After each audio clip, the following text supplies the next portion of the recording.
जमानत की डेफिनेशन देख ली हमने, जमानत किन किन स्टेप पर देती ये भी देख लिया हमने। जब अजमानती अपराध के अभियुक्त व्यक्ति से भिन्न कोई व्यक्ति, ऑफेंस कौन सा हुआ है? नॉन अवेलेबल से अदर देन, इसका मतलब कौन सा ऑफेंस हुआ है? Available.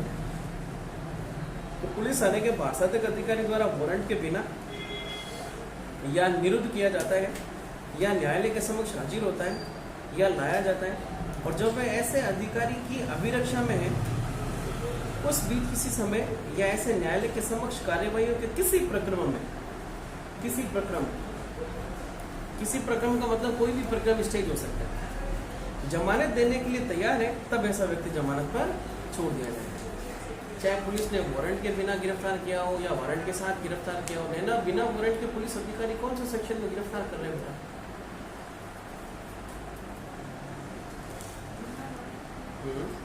Can a police officer arrest any person without warrant? If yes, then under which section?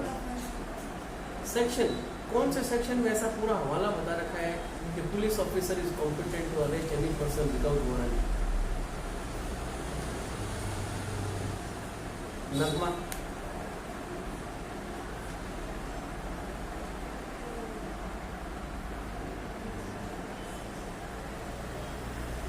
Mahesh, 41 बिना वारंट के गिरफ्तारी पुलिस अधिकारी के द्वारा। ठीक है, परंतु यदि ऐसा अधिकारी या न्यायालय ठीक समझता है तो वह ऐसे व्यक्ति से जमानत देने के बजाय इसके पश्चात उपबंधित प्रकार से अपने हाजिर होने के लिए प्रतिपूर्व रहित बंद पत्र निष्पादित करने पर उसे उन्मोचित कर सकेगा, और यदि ऐसा व्यक्ति निर्धन है और जमानत देने में असमर्थ है तो उसे उन्मोचित करेगा। उन्मोचित का क्या मतलब है यहाँ पर? May and shall, if such person is indigent and is unable to furnish surety, instead of taking bail from such person discharging, एक ऐसा आदमी जो गरीब है और वो श्योरिटी देने में असक्षम है, तो फिर उसको जमानत पर नहीं छोड़कर क्या कर दिया जाएगा? डिस्चार्ज कर दिया जाएगा उसके खुद के पर्सनल बॉन्ड्स पे कि साहब आप खुद अपने पर्सनल बॉन्ड पर इस बात की हमें श्योरिटी दे दो कि साहब आप बुलाए गए समय पर हमारे सामने उपस्थित हो जाओगे। कैसी कैसी स्थिति में प्रतिपूर्व रहित निष्पादित कर सकता है? यदि वह व्यक्ति निर्धन है और जमानत देने में असमर्थ है। स्पष्टीकरण, जहां कोई व्यक्ति गिरफ्तारी की तारीख के 1 सप्ताह के भीतर जमानत देने में असमर्थ है, वहां अधिकारी या न्यायालय के लिए ये विचारणा करने का पर्याप्त आधार है कि वह परंतु के प्रयोजन के लिए निर्धन व्यक्ति है। पूछा हुआ क्वेश्चन है कि किसी आदमी को कस्टडी में डिटेन कर लिया गया है और ऐसा आदमी कितने समय तक जमानत नहीं दे पाता है तो उसको निर्धन मान लिया जाएगा। कितने दिन? 1 सप्ताह के भीतर, मतलब 7 दिन तक यदि वो कस्टडी में ही है, इसके बावजूद की जमानती अपराध है, जमानत नहीं दे पा रहा है, तो फिर वो निर्धन व्यक्ति मान लिया जाएगा। परंतु ये और एक इस धारा की कोई भी बात धारा 116 की उपधारा 3 या धारा 446 क के उपबंधों पर प्रभाव डालने वाली नहीं समझी जाएगी। दीपक, बिना देखकर बताना सेक्शन नंबर 116 किससे संबंधित बात है?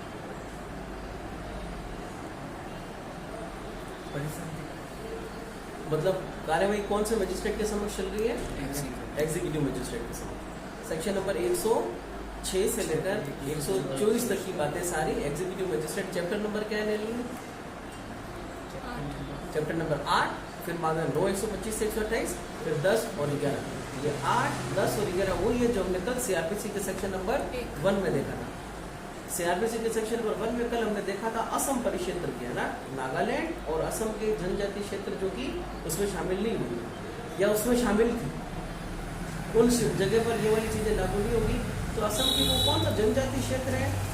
नहीं, मतलब जनजातीय क्षेत्र किसमें शामिल होने की बात कर रहा था? जो ट्राइबल एरिया है वो कहाँ ऑलरेडी मेंशन्ड है, वहां पर सीआरपीसी लागू नहीं होगी। उसके बाद में मेंशन हुआ है, हाँ, कहाँ? नागालैंड और ट्राइबल एरियाज कौन से? शेड्यूल फर्स्ट का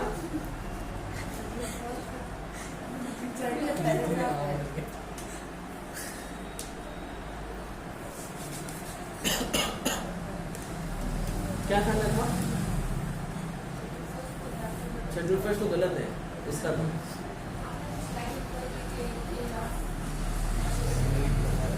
इसका मतलब है घर जाके तुम अभी भी नहीं पढ़ रही हो, तो पढ़ोगे नहीं तो कहाँ कुछ भी समझ में नहीं आएगा।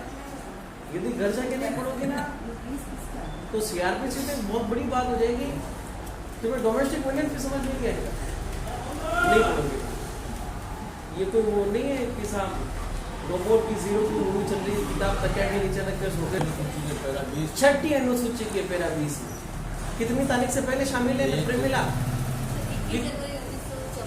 21 जनवरी 21 जनवरी 1972 के पहले छठी अनुसूची के 20 से पहले में शामिल, वो ट्राइबल्स एरियाज पे सीआरपीसी के लिए जो बाकी वाले चैप्टर लागू नहीं है।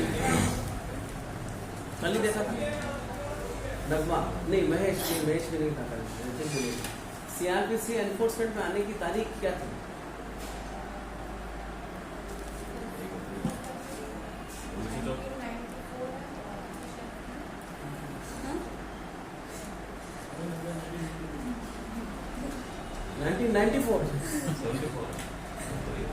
कल ही देखा था पहले 1973 में 1 अप्रैल छुपा हुआ है, तो 1 अप्रैल 1974, ठीक है आगे 1 अप्रैल 1974।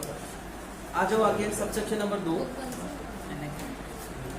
उपधारा 1 में किसी बात के होते हुए भी जहां कोई व्यक्ति हाजिरी के समय और स्थान के बारे में जमानत की शर्तों की अनुपालना करने में असफल रहता है, वहां न्यायालय उसे जब वह उसी मामले में किसी पश्चातवर्ती अवसर पर न्यायालय के समक्ष हाजिर होता है या अभिरक्षा में लाया जाता है, जमानत पर छोड़ने से इनकार कर सकता है, और ऐसी किन्हीं इंकारी का ऐसे जमानत पत्र से आबद्ध किसी व्यक्ति से धारा 446 के अधीन उसके शास्ति देने की अपेक्षा करने की न्यायालय की शक्तियों पर कोई प्रतिकूल प्रभाव नहीं पड़ेगा।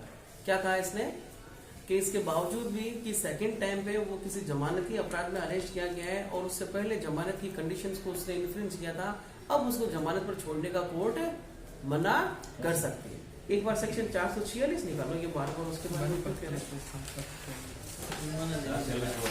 जमानत की कंडीशंस को फुलफिल नहीं किया जब बंद पत्र संप्रेषित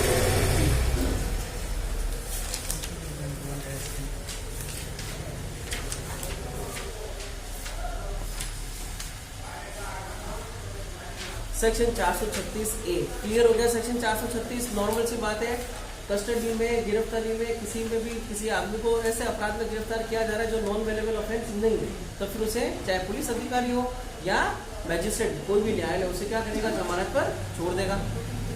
यदि ऐसा आदमी यदि ऐसा आदमी श्योरिटी को नहीं भरपाई कर पा रहा है तो फिर क्या करेंगे, उसके सेल्फ बॉन्ड पे भी रिलीज कर देगा। कब करेगा, जबकि वो व्यक्ति निर्धन है। किसी आदमी को निर्धन कब समझा जाएगा कि ऐसी कस्टडी में या फिर गिरफ्तारी के बाद कितने दिन के भीतर 7 दिन के बाद में। Section 436A maximum period for which under trial prisoner can be detain. ये अंडर ट्रायल प्रिजनर अभी अपन ने इससे पहले सीआरपीसी में एक जगह और देखा था, कौन सा सेक्शन था, अंडर ट्रायल प्रिजनर।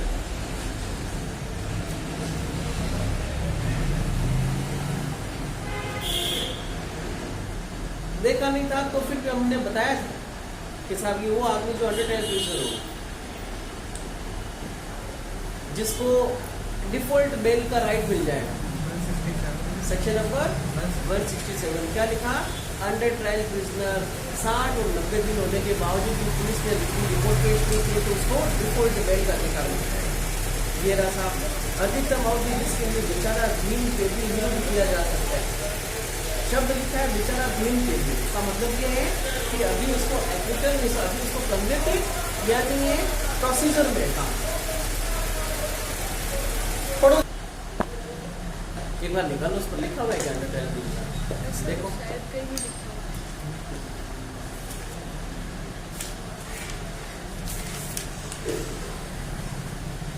अभियुक्त व्यक्ति लिखा हुआ है पर अंडर ट्रायल कुछ नहीं। अपन ने लिखा था, क्या लिखा हुआ अभियुक्त व्यक्ति के बारे में, परंतु वह मजिस्ट्रेट अभियुक्त व्यक्ति का पुलिस अभिरक्षा से अन्यथा निरोध 15 दिन की अवधि से आगे के लिए उस दशा में प्राधिकृत कर सकता है जिसमें उसका समाधान हो जाता है कि ऐसा करने के लिए पर्याप्त आधार है, किंतु कोई भी मजिस्ट्रेट अभियुक्त व्यक्ति को इस पैरा के अधीन अभिरक्षा में निरोध कुल मिलाकर 90 दिन वो मतलब सजा पता रखी और 60 दिन जब जहाँ अन्वेषण किसी अन्य अपराध के संबंध में है और यथास्थिति 90 या 60 दिन की उक्त अवधि समाप्ति पर अभियुक्त व्यक्ति जमानत देने के लिए तैयार है और दे देता है तो उसे जमानत पर छोड़ दिया जाएगा। अब आओ सेक्शन 436A पे अंडर ट्रायल प्रिजनर किसे कहा गया? हर एक वो आदमी जो आइदर इन्वेस्टिगेशन और इंक्वायरी और ट्रायल के तहत कस्टडी में है वो अंडर ट्रायल प्रिजनर है। ठीक है, आपने लिखवाया था सर, मैंने लिखा हुआ है।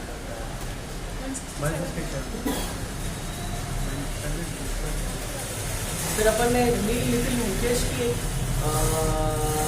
फिल्म है जिसका नाम है जेल।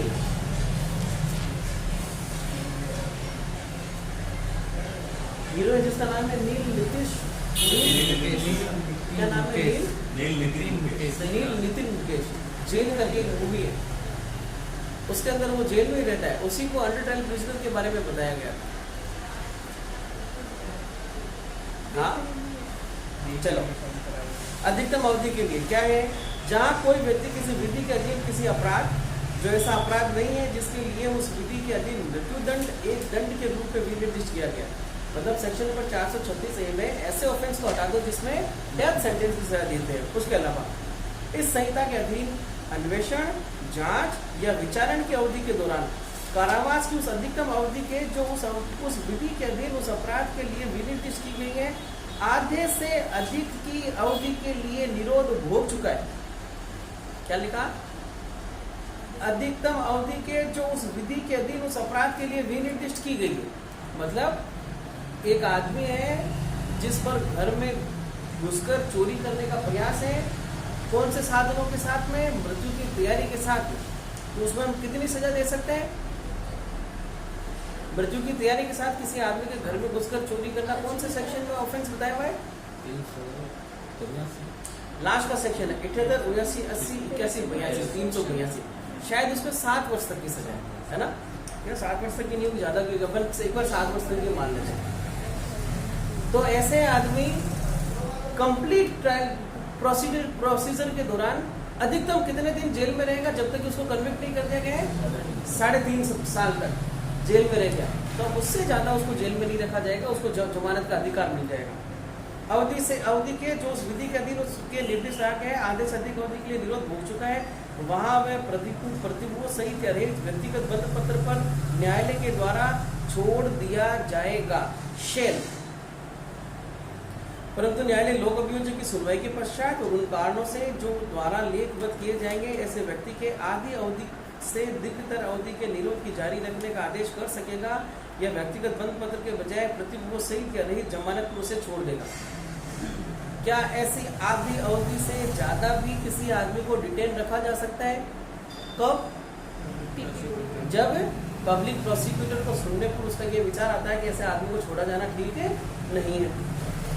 परंतु ये और है कि कोई भी ऐसा व्यक्ति इन्वेस्टिगेशन, इंक्वायरी और ट्रायल की अवधि के दौरान उस विधि के अधीन उक्त अपराध के लिए उपबंधित कारावास की अधिकतम अवधि से अधिक के लिए किसी भी दशा में निरुद्ध, चाहे पीपी को खुद को बुला लिया, पीपी कह रहा है सर अभी तक कन्विक्शन हुआ नहीं, कोर्ट कह रही है कि सर मान लो उसका कन्विक्शन हो भी जाता तो अधिकतम कितने समय तक जेल में होता है?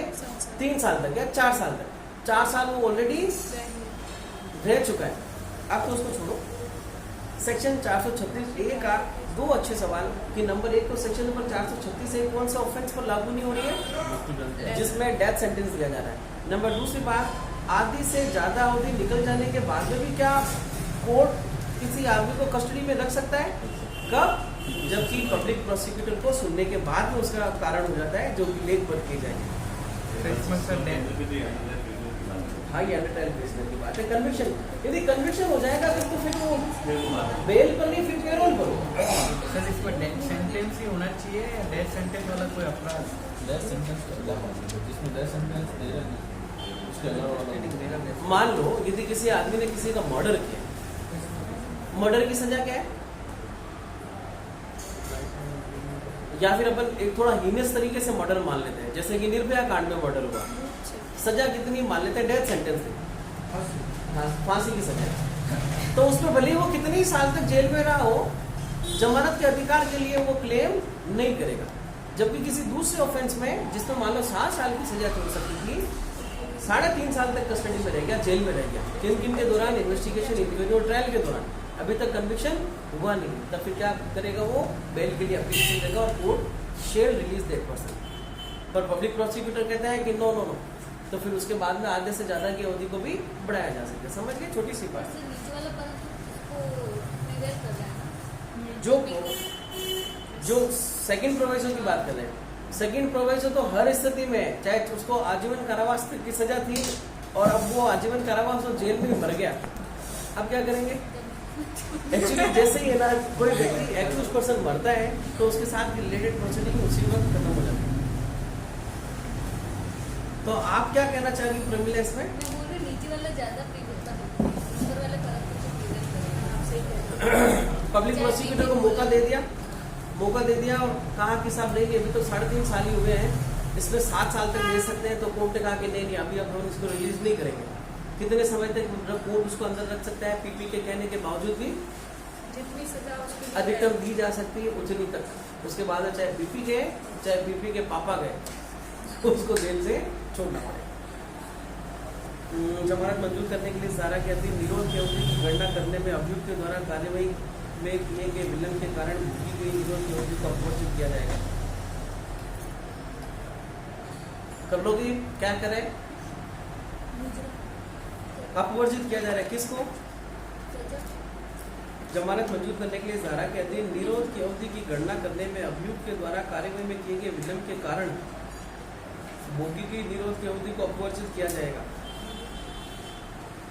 मतलब अगर उसकी गलती से अगर कोई लेट हुआ है पर कस्टडी में नहीं ना, in computing period of detention under this section for granting bail the period of detention part delay in proceeding वो पहले शेल बी एक्सक्लूसिव। क्या है कुछ भी ये तो मेरे हिसाब से तो बाई चांस उसको बेल दे दी, अब उसने फर्निश नहीं की, वो पीरियड अगर काउंट नहीं करेगी, वो तो उसकी गलती से है।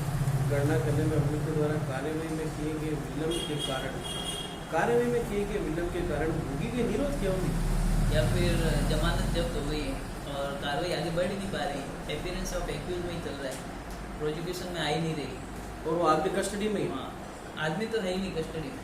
तो ये तो कह रहा है कि कस्टडी नहीं की बात है, जैसे कि वो 4 चैलेंज से वो अपन संपर्क हो गए उसमें, वो आ ही नहीं रहा है उतने टाइम से, वो जैसे 2 साल नहीं आया, फिर वो बोलता है कि सर 2 साल तो केस चल ही रहा था, आप मेरी सजा कम करो, तो बोले 2 साल तो सुना ही नहीं है, तो उसके विलंब, उसके द्वारा विलंब होना, जब भी पकड़ा जाएगा तो उसकी मतलब सजा वहीं से स्टार्ट हो जाएगी। इसकी 6 महीने वो काट के गया था, वो बाहर निकल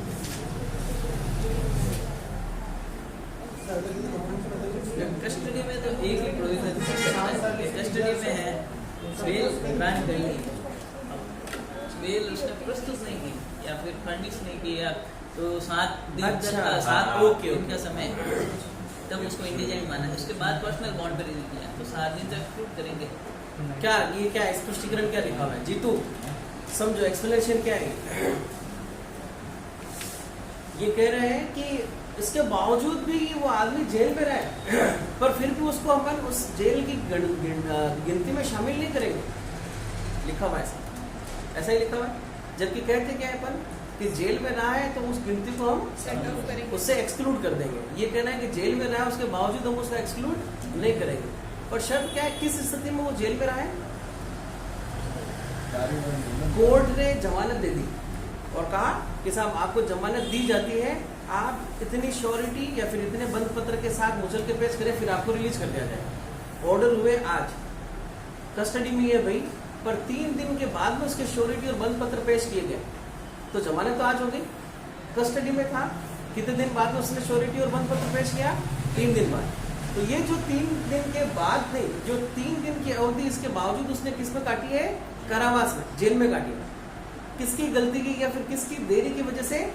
उसकी खुद की देरी की वजह से। तो इन 3 दिन को ऐसी कस्टडी की गिनती में शामिल नहीं किया जाएगा। देखना यही तो फिर लिखा हुआ इसमें है। ऐसा भी हो सकता है ना, जैसे कि उसको आधे से ज्यादा अवधि के लिए अपने नहीं रखना, आधी अवधि उसने काट ली सजा की और फिर उसको रिलीज कर देगा, लेकिन वो तो बेल लगा ही नहीं रहा है, ठीक तो है। बेल लगाएगा नहीं तो उसको बेल देंगे क्यों? तो फिर बोले कितनी भी टाइम तक वो रिलीज करना है तो उसको उसमें शामिल नहीं करेंगे। क्या कह रहे हैं, आधी अवधि तक उसने कस्टडी में रह लिया, उसके बाद में जमानत पर कब छोड़ेंगे उसको, जब वो जमानत एप्लीकेशन पेश करे, और यदि वो नहीं करता है तो फिर ये जो बाकी के समय जो वो गुजार रहा है उसको उसमें एक्सक्लूड किया जाएगा। ये भी ठीक है। तो वो तो फिर सजा में काउंट होता जाएगा ना, अगर उसने जमानत ही नहीं लगेगी। नहीं, जिसके ऊपर 3.5 साल ऊपर भी अगर काट ली ना तो फिर बोलेंगे कि भाई देखो तुम्हारी सजा वाली बात अलग है। सजा वाली बात में तो क्या है, मान लो कन्विक्शन हो भी जाता है, सजा कितनी थी, 7 साल की, इसने 3.5 साल निकलने के बाद 3 दिन और लगाए, तो अब ये जो 3 दिन है ना वो सजा में तो शामिल होंगे, पर यहाँ आधी अवधि गुजरने में जो कि जमानत पर अपन दे रहे हैं यहाँ शामिल नहीं हो रहा है। ये कह रहा है सजा की बात यहाँ नहीं है, यहाँ जमानत दिए जाने की बात। समझ गए? इस बात से सेक्शन का वायलेशन नहीं हो रहा है, इसलिए उन्होंने ये निकाल दिया। इस सेक्शन का वॉल्यूशन नहीं हो रहा, बावजूद उसके उसने आधी अवधि निकाल दी, फिर भी उसने जमानत पेश नहीं की, इसलिए ये लिखा हुआ है। चलो सेक्शन 437, अजमानती अपराध की दशा में कब जमानत दी जा सकती है। 436 ने कूट के बताया जमानती अपराधों में कब जमानत दी जाएगी, और 437 बताता है अजमानती अपराधों में जमानत कब दी जाएगी। मतलब नॉन बेलेबल ऑफेंस में भी क्या दे सकते हैं, बेल दे सकते हैं। नलिनी ऐसे कहाँ पता रखा है कि ये अपराध नॉन बेलेबल होंगे,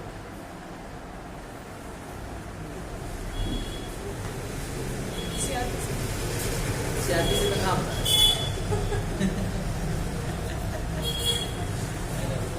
मुझे नहीं पता। फर्स्ट शेड्यूल जहाँ बेलेबल ऑफेंस बता रखा है वही तो नॉन बेलेबल ऑफेंस बता रखा है ना। हम किसी ऑफेंस की बेलेबल और नॉन बेलेबल होना कहाँ से ऐसा डाटा प्राप्त करेंगे, सीआरपीसी के और शेड्यूल। हाँ क्या गहरी चर्चा चल रही है? सीआरपीसी में कितने शेड्यूल है, कौन कौन से? हाँ 2 शेड्यूल है, और एक फर्स्ट शेड्यूल के 2 पार्ट्स हैं। अब आगे सेक्शन 437 अजमानती अपराध में भी जमानत दी जा रही है। जब कोई व्यक्ति जिस पर अजमानती अपराध का अभियोग है या जिस पर यह संदेह है कि उसने अजमानती अपराध किया, पुलिस थाने के बारसातक अधिकारी द्वारा वारंट के बिना गिरफ्तार या निरुद्ध किया जाता है। अच्छा, ये गिरफ्तार और निरुद्ध का क्या मतलब है? गिरफ्तार का मतलब होता है पुलिस अधिकारी ने खुद ने गिरफ्तार किया, निरुद्ध करता है नहीं और निरुद्ध प्राइवेट आदमी ने किसी को गिरफ्तार किया, उसने नहीं किया, पर आदमी ऑलरेडी अरेस्ट है, उसको कस्टडी में डिटेन किया जा रहा है, निरुद्ध किया जा रहा है। तो अगर उसने खुद ने भी गिरफ्तार करा डिटेन तो वो खुद भी तो कर ही सकता है। रीअरेस्ट किया तो मतलब गिरफ्तार कर लिया ना। पुनः गिरफ्तार करता है, ऐसा लिखा हुआ है। हाँ वहाँ पर देखो रीअरेस्ट शब्द लिखा हुआ है, पर वो आदमी ऑलरेडी कस्टडी में है। प्राइवेट आदमी की कस्टडी में है। हाँ कस्टडी तो वो आदमी ऑलरेडी गिरफ्तार है ना। अच्छा इसके अलावा पर और क्या देख सकते हैं, अधिकारी द्वारा वारंट के बिना गिरफ्तार या निरुद्ध किया जाता है। Any person accused of or suspected of the commission of a detainable offence is arrested or detained without warrant by an officer in charge of a police station or appears or is brought before a court. अच्छा appear और brought before का मतलब तो समझ गए, या तो खुद आता है या लाया जाता है। ये अभी डिटेन को कैसे डिफाइन करेंगे? वारंट के बिना गिरफ्तार या निरुद्ध किया जाता है। वारंट के बिना निरुद्ध किया जाता है।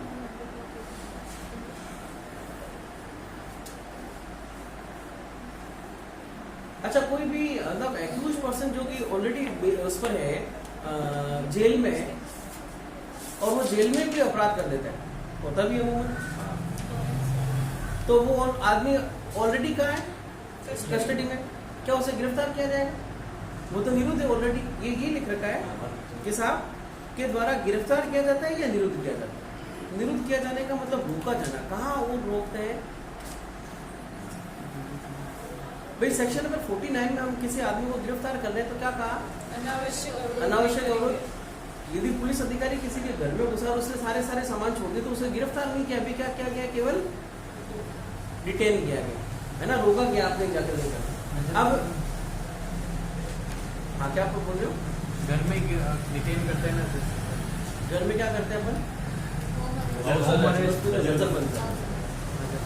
चलो एक बार सबको आता है यहाँ से। पुलिस थाने के बार्सातक अधिकारी द्वारा वारंट के बिना गिरफ्तार या निरुद्ध किया जाता है या उच्च न्यायालय अथवा सेशन न्यायालय से भिन्न न्यायालय के समक्ष हाजिर होता है या लाया जाता है, तब वह जमानत पर छोड़ा जा सकता है। शब्द यहाँ इस्तेमाल किया गया है मे। He may be released on bail, जबकि सेक्शन नंबर 436 में शब्द था shall। तो जमानत पर छोड़ा जा सकता है, मगर जमानत पर छोड़ा ही नहीं जाएगा। किंतु क्या प्रोवाइड्स हो, यदि वह यह विश्वास करने के लिए उचित आधार प्रतीत होते हैं कि ऐसा व्यक्ति मृत्यु या आजीवन कारावास से दंडनीय अपराध का दोषी है, तो वह इस प्रकार नहीं छोड़ा जाएगा। ऑफेंस क्या है?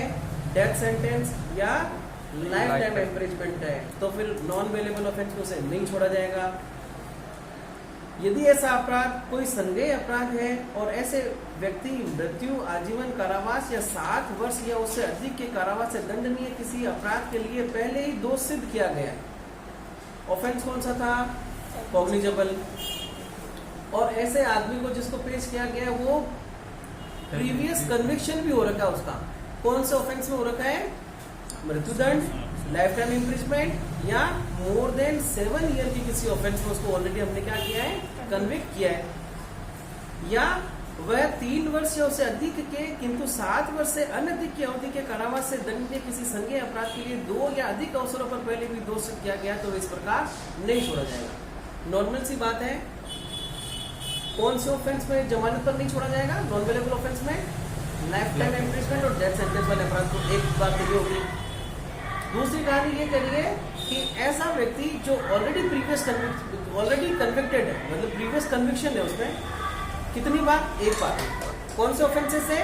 Life time imprisonment, cognizable offence होने चाहिए, life time imprisonment, death sentence और मोर देन 7 ईयर। या फिर ऐसा आदमी है जिसको कोर्ट के सामने लाया गया है, वो 7 साल से कम के मगर 3 साल से ज्यादा के ऑफेंस का कितनी बार कन्विक्शन है?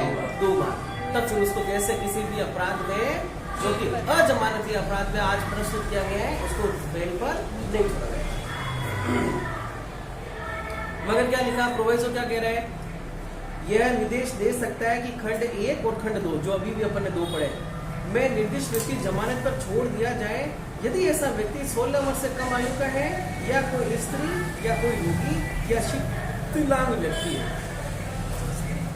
3-4 बातें।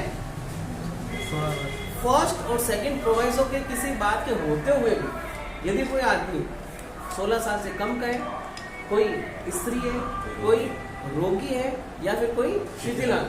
रोगी और शिथिलांग में क्या क्या अंतर बताया इसने? बीमार होता है, शिथिलांग मतलब पहले तो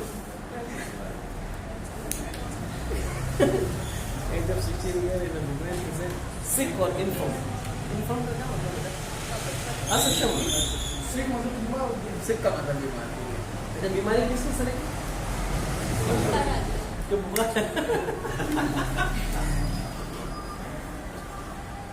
चलो, 4 तरह की बातें। 16 साल से कम, स्त्री, बीमार होगी, याद रखना, बीमार और शिथिलांग। बीमार का मतलब तो बीमार हो गया और इसका मतलब लगड़ा बोलना।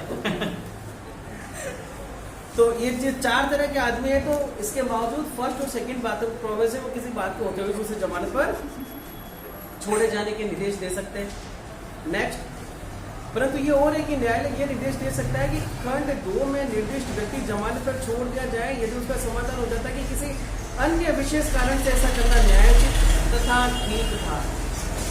तो अब ये जो प्रोविजन है वो स्पेशल सेकंड प्रोविजन के बारे में बात कर रहा है कि तो 4 आदमी नहीं है तो भी उसको जमानत पर छोड़े जाने की बात कह सकते हैं, उसके बावजूद भी कि वो 7 साल से ज्यादा के अपराध में कन्विक्शन था या 7 साल से ज्यादा के अपराध में 3 साल से ज्यादा के अपराध में 2 बार कन्विक्टेड किया गया है और उसको 8 नॉन वेलेबल ऑफेंस पर पेश किया गया है, उसके बावजूद छोड़ा जा सकता है। कारण क्या है? विशेष कारण से ऐसा करना न्यायोचित तथा ठीक है।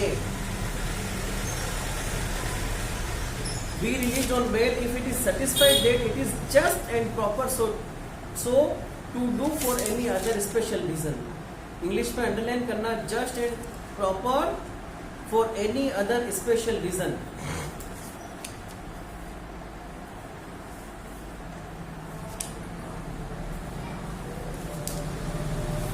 आगे देखो, एक ही सेक्शन में ना 4 प्रोविजन. अब इन 4 प्रोविजन, हाँ ऐसे क्वेश्चन नहीं पूछ सकते कितने प्रोवाइजर नहीं ऐसा नहीं पूछेंगे. जेलों में क्वेश्चन आया, 2 क्वेश्चन ऐसा है कि 125 में कितने स्पष्टीकरण और कितने प्रोवाइजर, और एक और था ऐसा कुछ. यार ऐसा क्वेश्चन देखा तो नहीं मैंने. आपने कौन सा जवाब अच्छा एक काम देखो, जब हम एक ही सेक्शन में 4 प्रोविजन दे रहे हैं, कौन सा 2 क्वेश्चन है. सीपीसी का भी है कि 6 ऑर्डर 6 का रूल 6 का 3 क्या कह रहा है, ऑर्डर 6 का रूल 2 या 3 ऐसा कुछ है. हाँ, इतना. हाँ ये तो आ सकते हैं. तो उसमें उसमें 150 क्वेश्चन देना हाँ उसमें 150 क्वेश्चन बनाने, इसमें तो 4-5 क्वेश्चन बनाने हैं. तो ये अटरम सटरम क्वेश्चन नहीं पूछेगा. अभी मैं आपको क्या बताने वाला हूँ, इंग्लिश देख रहे हैं अपन.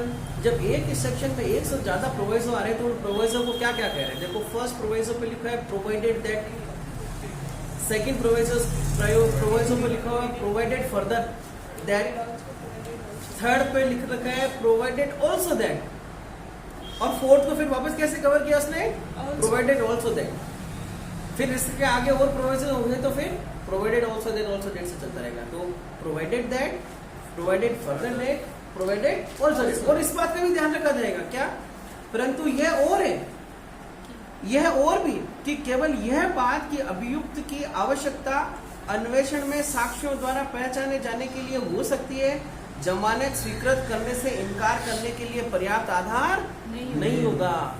पीपी साहब क्या कह रहे हैं कि साहब इसकी पहचान स्थापित करने के लिए हमें इस एक्यूज्ड पर्सन की जरूरत है, आप इसको जमानत मत दो. तो ये जो ग्राउंड है वो जमानत पर रिलीज किए जाने को मना किए जाने की बात का आधार नहीं होगा. यदि वह अन्यथा जमानत पर छोड़ दिए जाने के लिए हकदार है और वह वचन देता है कि वह ऐसे निर्देशों का जो न्यायालय के द्वारा दिए जाएंगे अनुपालन करेगा, और किस स्थिति में, न्यायालय के द्वारा दिए गए निर्देशों को पालन करने में यदि वो हाँ करता है. एक और प्रोविजो क्या है, परंतु यह और भी कि किसी व्यक्ति को यदि उस द्वारा किया गया अभिकथित अपराध मृत्यु, आजीवन कारावास या 7 वर्ष अथवा उससे अधिक के कारावास से दंडनीय है तो लोक अभियोजक को सुनवाई का कोई अवसर दिए बिना इस उपधारा के अधीन न्यायालय के द्वारा जमानत पर नहीं छोड़ा जाएगा. तो जब भी कभी हम इस तरह के ऑफेंस में किसी आदमी को जमानत पर छोड़े जाने की बात कर रहे हैं तो कोर्ट किसको इन्फॉर्म करेगा, पब्लिक प्रोसिक्यूटर को, और पब्लिक प्रोसिक्यूटर को सुनवाई का अवसर दिए जाने के बाद जमानत पर दिया जाएगा, क्योंकि उसको कस्टडी में रखने जाने का काम कौन कर रहा है, स्टेट गवर्नमेंट. और पब्लिक प्रोसिक्यूटर किसकी पेयरिंग कर रहे हैं, स्टेट गवर्नमेंट. तो अब अपन एक बार यूं ही बात करें, सेक्शन नंबर 437 में क्या क्या पढ़ा अभी भी अपन ने. नंबर 1 बात तो अजमानती अपराध में जमानत कब दी जाएगी.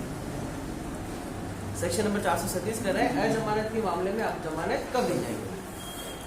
तो लिखा नॉर्मल बात की जमानत दी जा सकती है, मगर कब, जब कोई ऐसा आदमी जो अजमानती अपराध में कोर्ट के सामने लाया गया है और कौन सा ऑफेंस किया है उसने, डेथ सेंटेंस और लाइफ टाइम इम्प्रिजमेंट का संबंधित, तो जमानत पर नहीं. फर्स्ट. सेकंड, यदि वो आदमी प्रीवियस कन्विक्शन में, कौन सा प्रीवियस कन्विक्शन है, 7 साल से ज्यादा के अपराध में 1 बार और 7 साल से कम के अपराध मतलब 3 साल से ज्यादा वाले में 2 बार कन्विक्शन में, और आज कौन से अपराध में उसे पेश किया गया है, संज्ञा non bailable offence, cognizable offence में, तब उसे जमानत पर नहीं छोड़ेंगे. एक मिनट, हाँ आपने कहा कि 7 वर्ष से कम और 3 साल से ज़्यादा, तो इसको मैं जैसे कि previously convicted on 2 or more occasions of a cognizable offence punishable with imprisonment for 3 years or more but not less than 7 years. 7 साल से कम होना ही नहीं चाहिए, मतलब 3 साल से ज़्यादा तो उसको कॉन्विक्ट किया है, क्योंकि अपराध की सज़ा 7 साल से कम नहीं होनी चाहिए. पर सजा 7 साल से कम की दी, कम नहीं होनी चाहिए, मतलब सजा तो 7 साल से कम दी है. ठीक है, पर अपराध क्या था, अधिकतम 7 साल. 3 साल से ज्यादा का कितना भी हो सकता है. 7 साल से कम नहीं होना चाहिए. मतलब कोई भी पनिशमेंट होगा तो वो 7 साल तक होगा ही होगा ये। नहीं, ऐसा नहीं है। जिस किसी अपराध में वो कन्विक्ट किया गया था उसमें मिनिमम 3 साल की सजा थी और अधिकतम कितनी भी हो सकती है, 7 साल से ज्यादा भी हो सकती है। ऐसे किसी ऑफेंस में है ना, मिनिमम 3 साल की और अधिकतम 7 साल से ज्यादा तक की कोई भी हो सकती है, नॉट लेस देन 7 ईयर। मतलब 3 साल तो उसको देनी ही है ऐसा किसी अपराध में। 3 साल तक की तो दी ही हो उसको, कम से कम 3 साल तक की दी हो। मगर अपराध कौन सा था? 7 साल तक। 7 साल से भी ज्यादा की ऑफेंस का था, मतलब 10 साल की सजा दिया जा सकता है या लाइफ टाइम इम्प्रिजमेंट दिया जा सकता है। कन्विक्ट उसको उस अपराध में किया था, सजा किस पे दिया है? 3 साल से ज्यादा तक के अपराध। नॉर्मल सी बात वापस से कहते हैं क्या कि एक ऐसा आदमी है जो आज कोर्ट के सामने पेश किया गया है किसी नॉन अवेलेबल ऑफेंस में, कॉग्निजेबल ऑफेंस के साथ में, प्रीवियस कन्विक्टेड है कौन से ऑफेंस में? 7 साल से ज्यादा की किसी अपराध, 4 साल से ज्यादा की किसी अपराध में, 7 साल की सजा में। नहीं, पहला वाला तो 7 साल से ज्यादा के अपराध में 7 वर्ष से उससे अधिक के कारावास से दंड लिए किसी अपराध के लिए पहले दोषित किया गया है, या वह 3 वर्ष से उससे अधिक के लिए किंतु 7 वर्ष से अन्य अधिक की अवधि के कारावास से दंड लिए किसी संज्ञेय अपराध के लिए 3 वर्ष या उससे अधिक के किंतु 7 वर्ष से अन्य अधिक की अवधि के कारावास से दंड लिए किसी संज्ञेय अपराध। अधिक को तो अपन मानेंगे but not more than 7 years। English में बोलो not less than 7। A cognizable offense punishable with imprisonment for 3 years or more, but not less than 7 years। बात तो यार बड़ी तगड़ी लिखी है इसने। तो ऐसा मान सकते हैं चोरी का ऑफेंस किया है, चोरी में तो 3 साल की सजा है, मिनिमम ही 3 साल है, 7 years तक जा ही नहीं रहा है। ठीक है, उसके बाद में तो उसको सजा देंगे 2 बार अगर कन्विक्ट कर दिया है। ठीक है, कन्विक्ट करने के बाद भी बेल प्रस्तुत कर रहा है तो उसमें तो ये काउंट नहीं होगा, ऐसा देखा जाए। क्योंकि कौन से ऑफेंस में कन्विक्ट होना चाहिए? Not less than 7 year. तो इसका मतलब वो क्या है कि चोरी के ऑफेंस में यदि किसी आदमी को 2 बार कन्विक्ट कर दिया गया है तो वो तो जमानत तो छोड़ा जाएगा। दे सकता है इस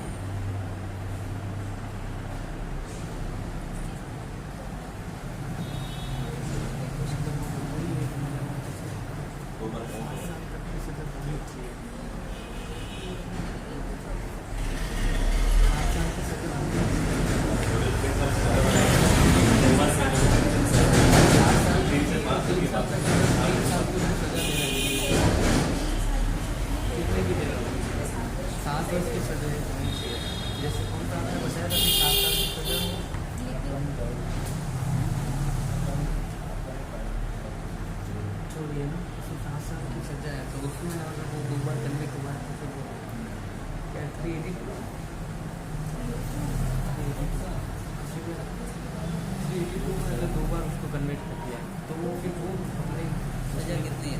7 साल की, 7 साल की। 7 साल तक। आप लोग को मिलेगी नहीं चाहिए। हाँ तो वो 382 में 7 साल तक की सजा है, तो उसमें 2 बार कन्विक्ट हुआ तो उसको नहीं मिलेगी ऐसा। उसको इसमें काउंट करेंगे, बेल देना नहीं देना, हाँ, जिस वो साल तो की हाँ, बेल वो- काउंट। यही हुआ ना, इसे इंटरप्रेट चाहिए।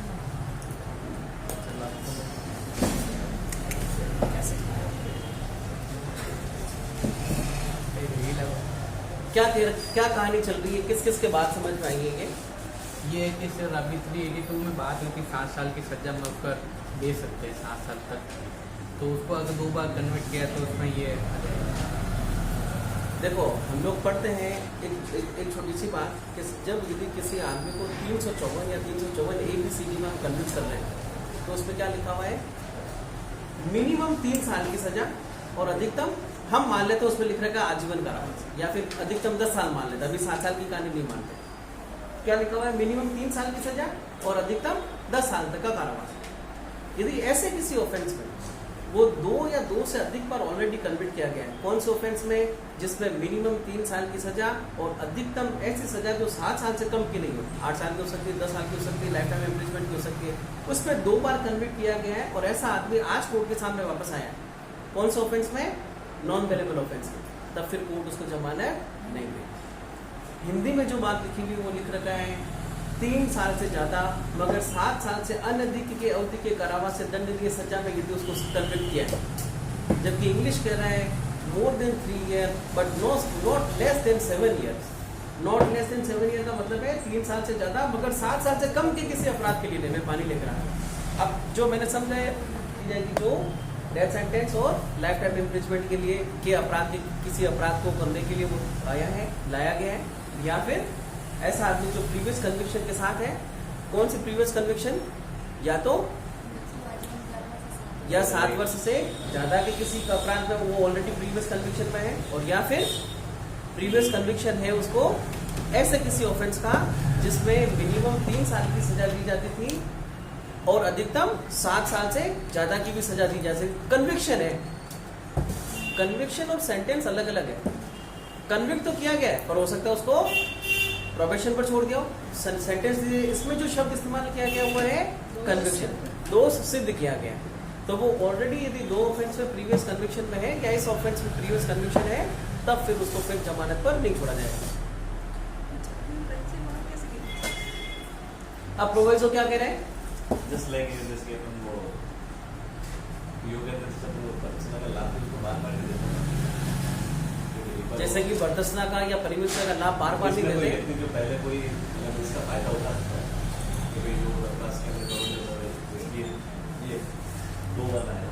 इसका मतलब कि जो आदमी हैबिचुअल ऑफेंडर है, बार-बार ऑफेंस कर कर क्या रहा है, कैसा जमानत का फायदा उठा रहे, तो फिर उसको मना कर देंगे। फिर क्या लिखा? ऐसे 4 तरह के आदमी व्यक्तियों के बारे में बताया कि इसके बावजूद फर्स्ट और सेकंड की कहानी होने के बावजूद उसको जमानत पर दिया जा सकता है। कौन कौन? महिला, 16 वर्ष से कम, बीमार और शिथिला। फिर लिखा कि फर्स्ट में जो बात दी गई है उसके बावजूद भी नहीं, फर्स्ट में नहीं, सेकंड में जो बात दी गई उसके बावजूद भी किसी भी अन्य आदमी को भी छोड़ा जा सकता है, मगर न्यायोचित है ये विशेष कारण। क्या इंग्लिश में क्या था? Just and proper so to do for any other special reason। तो यदि ये 3 कहानियां मिलती है, just and proper for any other special reason, तो बावजूद इसके सेकंड बात में लिखी हुई कि इन 4 आदमी के अलावा भी किसी दूसरे आदमी को भी जमानत पर छोड़ा जा सकता है। फिर क्या लिखा कि ऐसे किसी आदमी को यदि जमानत पर छोड़ा जा रहा है जो इसी तरह की पनिशमेंट से संबंधित है, तो किसको सुनने के बाद छोड़ा जाएगा? थर्ड में है कि अगर वो आइडेंटिफाई करने के लिए केवल इस आधार पर जमानत दिए जाने से इनकार करने का कोई कारण नहीं होगा कि उस आदमी की जरूरत इसलिए है कि पहचान की जाएगी, तो ये पर्याप्त आधार नहीं होगा जमानत से इनकार किए जाने का। For refusing the bail it will be not a proper ground. Next, यदि उसको जमानत पर छोड़ा जा रहा है तो फिर को सुना जाएगा। 7 वर्ष से ज्यादा की सजा। हाँ, कौन से अपराध में? 7 वर्ष अथवा उससे अधिक के कारावास के दंड की सजा है। तो सबसेक्शन 2, ये अभी तक सबसेक्शन 1 पढ़ा, 2 पढ़ो ना। नहीं, यदि ऐसे अधिकारी या न्यायालय को यथास्थिति अन्वेषण जांच या विचारण के किसी प्रक्रम में यह प्रतीत होता है कि यह विश्वास करने के लिए उचित आधार नहीं है कि अभियुक्त ने अजमानती अपराध किया है, किंतु उसके दोषी होने के बारे में और जांच करने के लिए पर्याप्त आधार है, तो अभियुक्त धारा 446A के बंदों के अधीन रहते हुए और ऐसी लंबित जांच रहने तक जमानत पर या ऐसे अधिकारी या न्यायालय के स्वविवेकानुसार इसमें इसके पश्चात उत्बंधित प्रकार से अपने हाजिर होने के लिए प्रतिभूत रहित बंद पत्र निष्पादित करने पर छोड़ दिया जाएगा। क्या कहा है? जांच, इन्वेस्टिगेशन और विचारण के किसी प्रक्रम पर उसको ये विश्वास होता है कि ऐसा उचित आधार नहीं है कि अभियुक्त ने क्या किया है, अजमानती अपराध किया, क्योंकि समय समय पर कागज नए नए आते रहते हैं, तो फिर उसको क्या कर दिया जाएगा, जमानत पर छोड़ दिया जाएगा। नेक्स्ट, जब कोई व्यक्ति जिस पर ऐसे कारावास है जिसकी अवधि 7 वर्ष तक या उससे अधिक की है दंडनीय कोई अपराध भारतीय दंड संहिता के अध्याय 6, 16 या धारा 17 के अधीन कोई अपराध करने या ऐसे किसी अपराध का दुष्प्रयोजन या षड्यंत्र या प्रयत्न करने का अभियोग या संदेह है, उपधारा 1 के अधीन जमानत पर छोड़ा जाता है, तो न्यायालय शर्तें अधिरोपित करेगा कि ऐसा व्यक्ति इस अध्याय के अधीन निष्पादित बंद पत्र की शर्तों के अनुसार उपस्थित होगा, कि ऐसा व्यक्ति उस अपराध जैसा जिसको करने का उसके ऊपर अभियोग या संदेह है वैसा अपराध नहीं करेगा, कि ऐसा व्यक्ति उस मामले में तथ्यों से अवगत किसी व्यक्ति को न्यायालय या किसी पुलिस अधिकारी को मामले का तथ्य प्रकट न करने के लिए मनाने वास्ते प्रत्यक्ष अप्रत्यक्ष उत्प्रेरित धमकी या हिचक नहीं देगा, 3 कंडीशन है, छेड़छाड़ नहीं करेगा, बंद पत्र की शर्तों के अनुसार हाजिर होगा, ठीक है। दूसरा, कोई अपराध नहीं करेगा। तीसरा, साक्ष्यों के साथ कोई छेड़खानी नहीं करेगा। 3 बातें, ठीक है। आगे, और न्याय के हित में ऐसी अन्य शर्त जो वो ठीक समझा विरोपित कर सकता है। नेक्स्ट, उपधारा 1 या उपधारा 2 के अधीन जमानत पर किसी व्यक्ति को छोड़ने वाला अधिकारी या न्यायालय ऐसा करने के अपने कारणों को या विशेष कारणों को लेखबद्ध करेगा। हो जाएगा। जमानत पर यदि छोड़ा जाता है तो फिर ऐसा लेखबद्ध कारणों को कहाँ चैलेंज किया जा सकता है? अपीलेंट कोर्ट में चैलेंज किया जाएगा, सर उसको जमानत पर गलत छोड़ दिया गया। हाँ, यदि कोई न्यायालय जिसने किसी व्यक्ति को उपधारा 1 या उपधारा 2 के अधीन जमानत पर छोड़ा ऐसा करना आवश्यक समझता है तो ऐसे व्यक्ति को गिरफ्तार करने का निर्देश दे सकता है और उसे अभिरक्षा के लिए सुपुर्द कर सकता है। यदि क्या होता है, उसको एहसास होता है कि साहब जमानत पर नहीं छोड़ा जाना चाहिए, गिरफ्तार करने का आदेश दे सकता है। यदि मजिस्ट्रेट द्वारा विचारणीय किसी मामले में ऐसे व्यक्ति का विचारण जो किसी अजमानती अपराध का अभियुक्त है उस मामले में साक्ष्य देने के लिए नियत प्रथम तारीख से 60 दिन की अवधि के अंदर पूरा नहीं हो जाता है तो यदि ऐसा व्यक्ति उक्त संपूर्ण अवधि के दौरान अभिरक्षा में रहा है तो जब तक ऐसे कारणों से लेखबद्ध किए जाएंगे मजिस्ट्रेट अन्यथा निर्देश न दे वो मजिस्ट्रेट को समाधान पर जमानत पर छोड़ दिया जाएगा। क्या कहा इसने?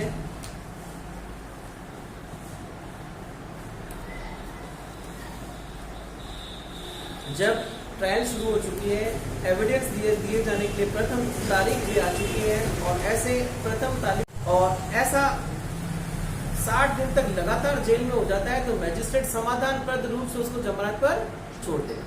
यदि उन 60 दिन के अंदर ट्रायल या फिर एविडेंस पूरी नहीं हो जाती है तो एक तो ये 60 दिन और एक अभी भी अपन ने 1 सप्ताह पढ़ा था।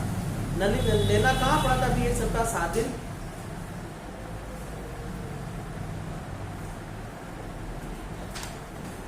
नगमा 7 दिन कहाँ पड़ा? क्या लिखा हुआ था 7 दिन के साथ?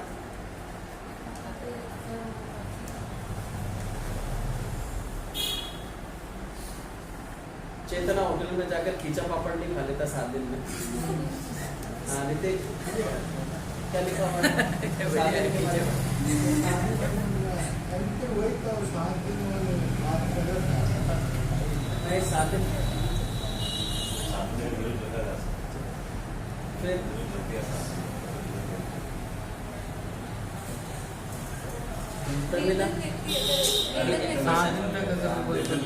7 दिन तक जमानत पेश नहीं करता है तो उसको निर्दल व्यक्ति मान लिया जाएगा और जमानती अपराध में जमानत पर छोड़ा जाएगा, नहीं उसको डिस्चार्ज किया जाएगा। हाँ तो पहले मैंने 1 सप्ताह ही तो बोला था, फिर तुम्हारा आसान करने की 7 दिन का। नेक्स्ट, यदि हाँ आरोप बेटा 1 मिनट। हाँ, यदि अजमानती अपराध के अभियुक्त व्यक्ति के विचारण के समाप्त हो जाने के पश्चात और निर्णय दिए जाने के पूर्व किसी समय न्यायालय की राय है कि यह विश्वास करने का उचित आधार है कि अभियुक्त किसी ऐसे अपराध का दोषी नहीं है और अभियुक्त अभिरक्षा में है तो वह अभियुक्त को निर्णय सुनने के लिए अपने हाजिर होने के लिए प्रतिभूत से एक बंद पत्र उसके द्वारा निष्पादित किए जाने पर छोड़ देगा। जजमेंट सुनाया जाना बाकी है और उसको लग रहा है कि वो क्या नहीं हुआ है, दोष सिद्ध नहीं, वो दोषी नहीं है, तो फिर वो क्या कर देगा, उसको जमानत पर छोड़ देगा।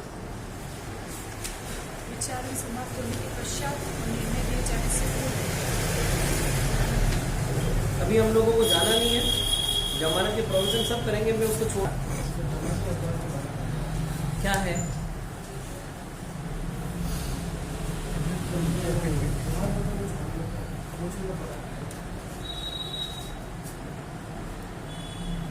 चार सौ 37 है।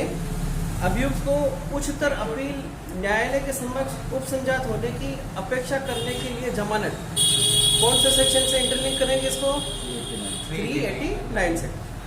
विचारण के समाप्त होने से पूर्व और अपील के निपटान से पूर्व यथास्थिति अपराध का विचारण करने वाला न्यायालय के अपील न्यायालय अभियुक्त से यह अपेक्षा कर सकेगा कि जब ऐसा न्यायालय संबंधित न्यायालय के निर्णय के विरुद्ध फाइल की गई किसी अपील या याचिका की बाबत सूचना जारी करे, उच्चतर न्यायालय के समक्ष उपसंजात होने के लिए प्रतिभूत सहित जमानत पत्र निष्पादित करे और ऐसे बंद पत्र को 6 माह तक प्रवर्त करेंगे। ऐसा अभियुक्त उपसंजात होने पर असफल रहता है तो बंद पत्र संप्रत हो जाएंगे और धारा के अधीन 446 के अधीन प्रक्रिया चालू हो जाएगी। सेक्शन 438 क्या हुआ मच्छर है? गिरफ्तारी की आशंका करने वाले व्यक्ति की जमानत स्वीकृत करने के लिए निर्देश। क्या हो रहा है, किसी आदमी को एप्रीहेंशन है किस बात का कि उसको गिरफ्तार कर लिया जाएगा और जब गिरफ्तार कर लिया जाएगा कैसे अपराध में? किसी नॉन वेलेबल ऑफेंस। यदि वेलेबल ऑफेंस में गिरफ्तार करने का एप्रीहेंशन हो तो क्या वो एंटीसिपेटरी बेल के लिए अप्लाई करेगा?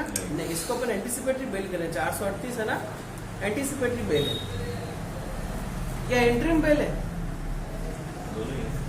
ऑर्डर फॉर ये एंटीसिपेटरी बेल है। एंटीसिपेटरी बेल के इंटरिम ऑर्डर्स हैं, इंटरिम बेल के एंटीसिपेटरी ऑर्डर नहीं है। ये अग्रिम नहीं है, अग्रिम जमानत के अग्रिम जमानत के अंतरिम आदेश है। ये अंतरिम जमानत अंतरिम जमानत के अग्रिम आदेश नहीं है, याद रखना। अंतरिम जमानत होती है। जमानत एक्चुअली पूरे प्रोसीडिंग के बीच का एक कोई इंटरिम ऑर्डर ही है। भाई जमानत क्या है कि साहब जब तक की कार्रवाई नहीं हो जाती आपको जमानत, ये इंटरिम ऑर्डर ही है। पर सवाल ये है कि एंटीसिपेटरी ऑर्डर को क्या कहेंगे? ये एंटीसिपेटरी बेल के इंटरिम ऑर्डर्स है, ना कि इंटरिम बेल के एंटीसिपेटरी ऑर्डर्स। अग्रिम जमानत के अंतरिम आदेश। अब अग्रिम जमानत उस आदमी को एप्रीहेंशन कहे कि किसी भी नॉन वेलेबल ऑफेंस में गिरफ्तार होने की, वेलेबल ऑफेंस में नहीं, क्योंकि वेलेबल ऑफेंस में यदि किसी आदमी को गिरफ्तार किया जाएगा तो उसको जमानत पर, वैसे भी उसको जमानत पर छोड़े जाने का अधिकार है। तो सवाल ये है कि यदि किसी आदमी को अजमानती अपराध में गिरफ्तार करने की बात होगी, मतलब एफआईआर दर्ज हुई या नहीं हुई है? दोनों स्थिति, एफआईआर दर्ज हो भी सकती है और एफआईआर दर्ज नहीं भी हो सकती। होने के बाद में इन्वेस्टिगेशन के दौरान उसको लग रहा हो, और नहीं होने में यदि कोई पुलिस अधिकारी प्रीवियस परिकल्पना, प्रीवियस क्या कर रहे हैं, अपराध को रोके जाने के लिए कौन कौन सा अटेम्प्ट कर रहे हैं, सेक्शन नंबर किसमें बता रखा है? 150 सेक्शन नंबर 150 के साथ अपराध की परिकल्पना के मिलने की सूचना को निवारण किए जाने के लिए कोई भी पुलिस अधिकारी कोई भी तरह का काम कर सकता है। तो सेक्शन नंबर 438 की कार्रवाई एफआईआर दर्ज होने के पहले और बाद दोनों किया। अब जब एफआईआर दर्ज हुई नहीं है तो क्या इन्वेस्टिगेशन में उसको मान लिया जाएगा क्या? भाई एफआईआर दर्ज हुई नहीं। अब जब एफआईआर दर्ज नहीं हुई तो पुलिस के द्वारा की गई कार्रवाई का इन्वेस्टिगेशन है, तो फिर क्या कहेंगे इसको अपन? प्रिलिमिनरी इन्वेस्टिगेशन, जो किसी भी बात को पुख्ता किए जाने के लिए पुलिस अधिकारी के द्वारा की जा सकती है। जब किसी व्यक्ति को यह विश्वास करने का कारण हो सकता है कि उसको किसी अजमानती अपराध के लिए, कौन सा ऑफेंस है, और वेलेबल ऑफेंस में गिरफ्तार करने का आशंका है तो उसको बेल वैसे ही मिल जाएगी, तो फिर अग्रिम जमानत के लिए अपराध क्यों लगाएगा?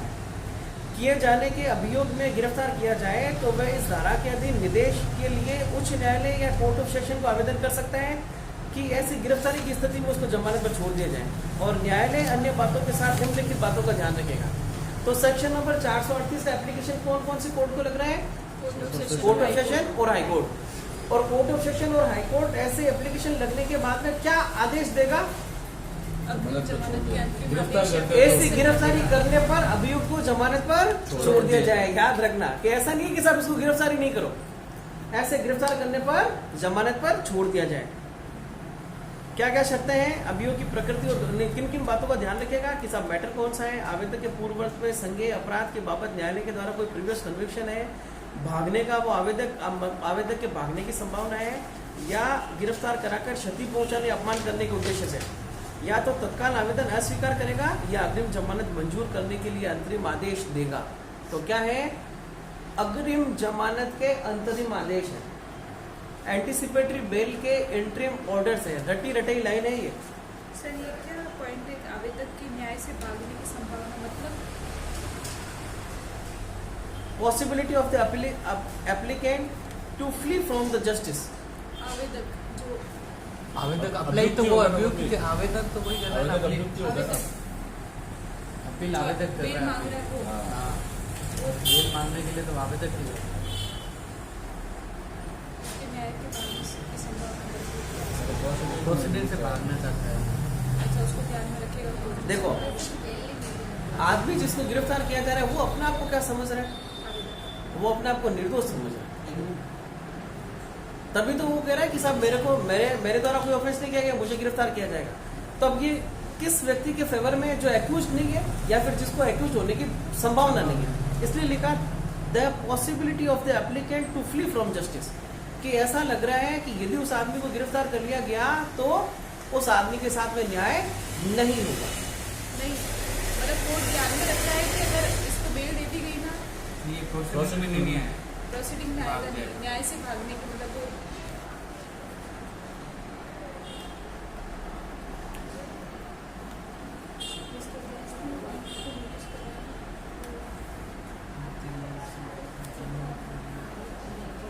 तो फिर इसने न्याय से भागने के आवेदन की संभावना क्यों लेना है? The possibility of the applicant to flee from justice.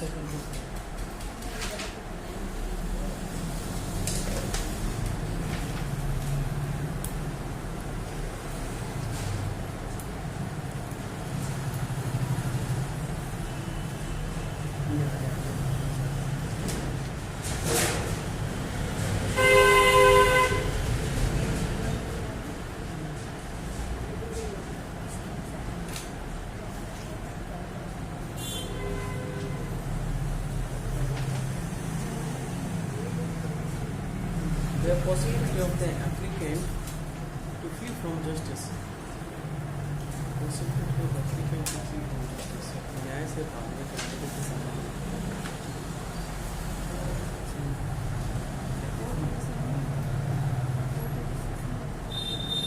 जब आवेदन लिखा है, उससे इसलिए कैलकुलेट करवाते हैं। तो सबसेक्शन नंबर 4 में आवेदक कौन है भाई? Where the accusation has been made with the object of injuring or humiliating the applicant by having him so arrested. ये एप्लीकेंट कौन है? वही है, मतलब इसमें ये सारी बातें किसके बारे में, जो एप्लीकेशन लगा Application लगा रहा है ना, है तो ना, वो कोर्ट तो उसके बारे में आवेदक की ध्यान वो रखेगा है, कि ये चीज़ें उसके साथ में हो तो नहीं रही है, और आवेदक के न्याय से मतलब कि अगर उसको बेल दे दी गई तो मे भी है ना न्याय ना हो सके। इंडिया से बाहर भाग जाएगा। जो आवेदक के द्वारा ये सारी बातें तो वो अब्यूज के खिलाफ ही, ये अब्यूज के खिलाफ ही प्रज्यूम कर रहे हैं ना सर। ये चीजें होगी तो अगर बेल दे देगा तो आवेदक तो वही हुआ। भाई ऐसा भी तो हो सकता है जिस किसी भी आदमी को बेलेबल नहीं नॉन बेलेबल ऑफेंस में गिरफ्तार किया जा रहा है वो आदमी एक्यूज है ही नहीं। एक बात ध्यान रखिएगा ना सर, न्यायालय इन बातों का ध्यान रखेगा कि वो एक्यूज है या नहीं है। ठीक है, ये जो आवेदक शब्द है एक्चुअली इसमें आवेदन इस्तेमाल किया गया है, इसलिए एप्लीकेंट वही है जो एप्लीकेशन लगाना है। जहाँ आवेदक के द्वारा उसे इस प्रकार गिरफ्तार कराकर क्षति पहुंचाने या अपमान करने के उद्देश्य से अभियोग लगाया गया है। एप्लीकेंट क्या कह रहे हैं कि साहब मुझे किस लिए गिरफ्तार किया जाएगा? क्षति पहुंचाने के लिए या अपमान करने के लिए। इस वजह से इस बातों को ध्यान में रखा जा रहा है। ठीक है, परंतु यह है कि जहां यथास्थिति उच्च न्यायालय सेशन न्यायालय ने इस धारा के अधीन कोई अंतरिम आदेश पारित नहीं किया है या अग्रिम जमानत मंजूर करने के लिए आवेदक को अस्वीकार कर दिया है, वहां किसी पुलिस थाने का बासाधक अधिकारी इस बात के होते हुए भी कि ऐसे आवेदन का आशंकित अभियोग के आधार पर आवेदक को बिना वारंट गिरफ्तार कर सकते हैं। जहां एंटीसिपेटरी बेल के लिए कोर्ट ने मना कर दिया, फिर वहां पुलिस अधिकारी उस व्यक्ति को बिना वारंट गिरफ्तार करने के लिए सक्षम होगा। जहां न्यायालय उपधारा 1 के अधीन अंतरिम आदेश मंजूर करता है, वहां वह तत्काल एक सूचना जो कि 7 दिवस से कम की सूचना नहीं होगी के साथ ऐसे आदेश की प्रति न्यायालय के द्वारा आवेदन की अंतिम रूप से सुनवाई के समय लोक अभियोजक को सुनवाई का लिखित अवसर देने की दृष्टि से लोक अभियोजक और पुलिस अधीक्षक को देगा। जब एंटीसिपेटरी बेल के लिए एप्लीकेशन सुनी जा रही है तो फिर वहां और कौन कौन उपस्थित है? पब्लिक प्रोसिक्यूटर या यदि हो सकता है पुलिस सुप्रिंटेंडेंट के द्वारा किसी आदमी को भी पेश किया जाए। तो एप्लीकेशन जब मूव की गई है तो क्या उस दिन हाथों हाथ क्या एप्लीकेशन सुन ली जाएगी? नहीं, जिस दिन ऐसी एप्लीकेशन आई है उसमें 7 दिन से कम की मतलब मिनिमम 7 डेज की होनी चाहिए। पब्लिक प्रोसिक्यूटर को सूचना दिए जाने के बाद एक तारीख मुकर्रर की जाएगी और उस तारीख को एप्लीकेशन पर सुनवाई होगी कि साहब इस आदमी ने ऐसी एप्लीकेशन लगाई है और ये इस तरह के अपराध में इस तरह की मांग कर रहा है। सर ये आदेश देने के बाद में है या फिर मतलब जब मंजूर कर दिया ना? नहीं, जब आदेश मंजूर करता है वहां वह तत्काल एक सूचना। तो ये जो सबसेक्शन नंबर 1A है, where the court grant an interim order under subsection 1, it shall further with cause and notice being not less than 7 days notice together with the copy of a such order be served on the public prosecutor and the superintendent of police with the view to give the public prosecutor a reasonable opportunity of being heard when the application shall be finally heard by the court। जब अंतिम रूप से इस application को सुना जाए उस public prosecutor को सुनवाई का मौका। दोनों को देंगे हाँ, पब्लिक प्रोसिक्यूटर या सुप्रिंटेंडेंट ऑफ पुलिस। या और लिखा है सर एंड दोनों को इन्हीं दोनों को सुनेगा वकील।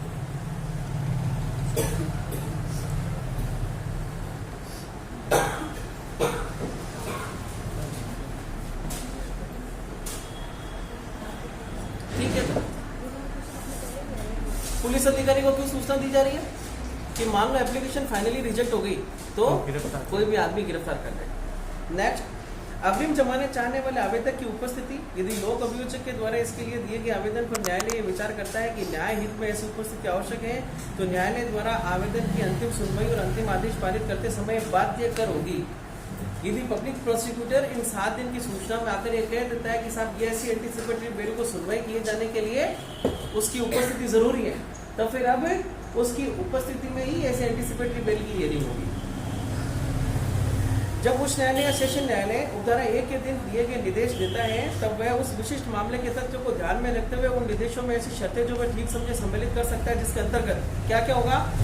यह शर्त कि वह व्यक्ति पुलिस अधिकारी के द्वारा पूछे जाने वाले परिप्रश्नों को उत्तर देने के लिए जैसा कि वह जब अपेक्षित हो उपलब्ध होगा, इन्वेस्टिगेशन में भाग देगा। यह शर्त है कि व्यक्ति उस मामले के तथ्यों से अवगत किसी भी व्यक्ति को न्यायालय या किसी भी पुलिस अधिकारी के समक्ष ऐसे तथ्यों को प्रकट न करने के लिए मनाने के वास्ते प्रत्यक्ष या अप्रत्यक्ष कोई भी उसे उत्प्रेरणा, धमकियां, वचन नहीं देगा, मतलब एविडेंस के साथ छेड़खानी नहीं करेगा। यह शर्त है कि वह व्यक्ति न्यायालय की पूर्व अनुज्ञा के बिना भारत नहीं छोड़ेगा। ऐसी अन्य शर्त जो कि 437 की उपधारा 3 के अधीन निरूपित की जाए। जब 437 की उपधारा 3 के अधीन क्या क्या शर्तें देखी थी अपन ने? कोर्ट के समक्ष उपस्थित होना, 2 अपराध भी करेगा, शर्तों का पालन करना, नंबर 3 अपराध नहीं करना और एविडेंस के साथ में छेड़खानी नहीं करना। ठीक है, हो गई। शर्तें भी लगाई जा सकती है, लगा दी। यदि तत्पश्चात ऐसे व्यक्ति को ऐसे अभियुक्त पर सुनवाई थाने के बारसातक अधिकारी द्वारा वारंट के बिना गिरफ्तार किया जाता है और वह या तो गिरफ्तारी के समय या जब वह ऐसी अधिकारी की अभिरक्षा में है तब किसी समय जमानत देने के लिए तैयार है, तो उसे जमानत पर छोड़ दिया जाएगा। तथा यदि ऐसे अपराध का संज्ञान करने वाला मजिस्ट्रेट ये विनिश्चय करता है कि उस व्यक्ति के विरुद्ध प्रथम बार ही वारंट जारी किया जाना चाहिए, तो वह उपधारा 1 के अधीन न्यायालय के निर्देश के अनुरूप जमानत या वारंट जारी करेगा। क्या स्थिति हुई सबसेक्शन नंबर 3?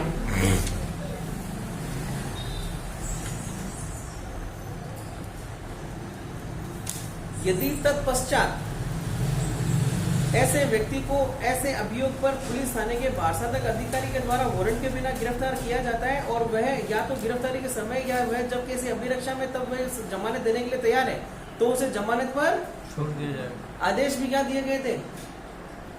ऐसी गिरफ्तारी की स्थिति में उसे जमानत पर छोड़ दिया जाएगा। तथा यदि ऐसे अपराध का संज्ञान करने वाला मजिस्ट्रेट यह विनिश्चित करता है कि उस व्यक्ति के विरुद्ध प्रथम बार ही वारंट जारी किया जाना चाहिए। सूचना में यदि वो खुद मौजूद है तो ठीक है, यदि खुद मौजूद नहीं है, वो कह रहा है कि साहब ऐसे एंटीसिपेटरी बेल को खारिज करो और उसको क्या किया जाना चाहिए? गिरफ्तार किया जाना चाहिए, तो वह उपधारा 1 के दिन न्यायालय के निर्देश के अनुरूप जमानत या वारंट जारी करेगा। इस धारा की कोई भी बात भारतीय दंड संहिता की धारा 376 की उपधारा 3 या धारा 376 क ख या धारा 376 घ ख या घ ख के अधीन अपराध किए जाने पर अभियोग किसी व्यक्ति की गिरफ्तारी की दिशा में लागू नहीं होगा। ये क्वेश्चन ठीक है साहब। एंटीसिपेटरी बेल के ऑर्डर कौन कौन से सेक्शन में दिए गए अपराध की स्थिति में नहीं दी जाएगी?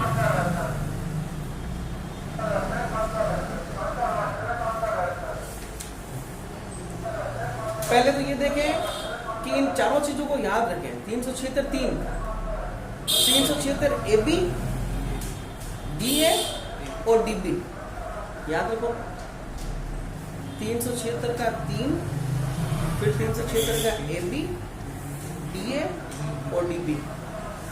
दूसरी बात कि ये वाली बात जो सब सेक्शन नंबर 4 में लिखी हुई वो कब जुड़ी?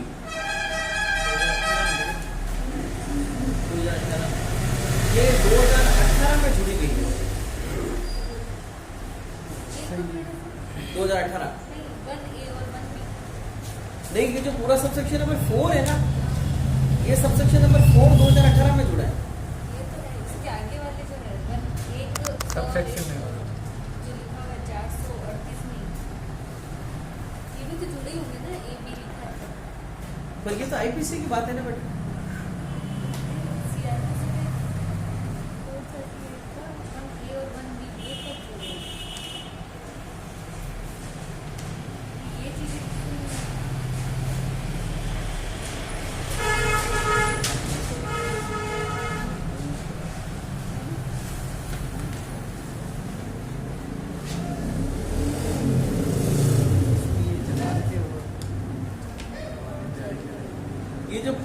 सबसेक्शन नंबर 1 है जो 438 का है, वो 2005 में एक सेक्शन के द्वारा एक सेक्शन इसमें जो लिखा हुआ था, क्या लिखा हुआ था इसमें पूरे में, जब किसी व्यक्ति को विश्वास करने का कारण है कि उसको किसी अजमानती अपराध के किए जाने के अभियोग में गिरफ्तार किया जा सकता है, तो वह इस धारा के अधीन निर्देशों के लिए उच्च न्यायालय या सेशन न्यायालय को आवेदन कर सकता है, और यदि वह न्यायालय ठीक समझे तो वह निर्देश दे सकता है कि ऐसी गिरफ्तारी की स्थिति में उसको जमानत पर।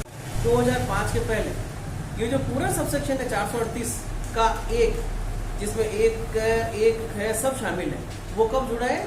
सन 2005 में लिखी हुई बात को रिपील करके उसको हटा के सब्स्टिट्यूट कर दिया। सर सब सेक्शन 3 में ये जमानती वारंट जारी करेगा, इसका मतलब ये है कि जब इसको गिरफ्तार किया जाएगा ऐसी स्थिति में उसको जमानत पर छोड़ा जाएगा, बस।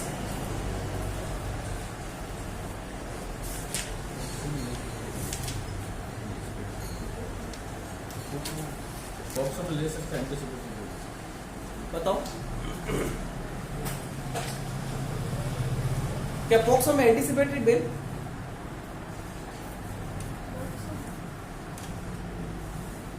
लिखा हुआ है? किसी अपराध, देखो भाई एंटीसिपेटरी बेल दिए जाने के लिए मना नहीं किया है सेक्शन नंबर 1 पॉक्सो में। तो सर देना नहीं, अगर वो लगाएगा तो एंटीसिपेटरी बेल के लिए कोर्ट को लग जाएगा कि भाई इसने किया होगा तभी ये लगा रहा है। देखो कई बार क्या होता है कि मान लो अधिकारी के द्वारा मिली भगत करके आरोप विवेचित किए जाने, मान लो उसको लग रहा है कि साहब ना वो आदमी मेरा दुश्मन है और 420 में मुझे गिरफ्तार करवा सकता है, तो ऐसा नहीं है कि किसी अपराधी व्यक्ति को ये द्वारा ही बेल लिए जाए। लेकिन सर उसमें तो ये भी होना चाहिए पॉक्सो में तो कि मानसिक दशा मानी जाएगी कि इसने अपराध किया ही है। 29 और 30 में मानसिक दशा है और 29 में है कि ये अपराध उसने किया ही है, मतलब प्रिजम्पशन। हाँ प्रिजम्पशन है कि अपराध मतलब यदि किसी के ऊपर चार्ज लगाया तो हाँ तो वो न्यायालय मानेगा कि इसने किया ही है। तो फिर अगर वो लगाएगा एंटीसिपेटरी के लिए तो फिर वो तो कोर्ट को पता ही चल जाएगा हाँ इसने किया ही है अपराध।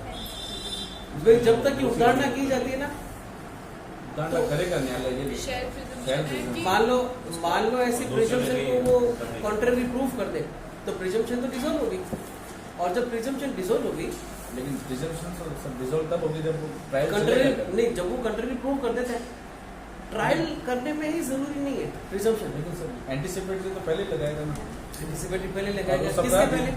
उस अपराध के लिए कर रहा है कि पॉक्सो के लिए भी कर रहा है।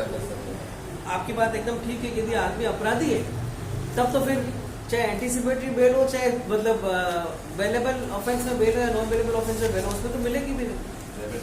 आदमी जब एंटीसिपेटरी बेल की एप्लीकेशन लगेगा, वो आदमी कौन होगा?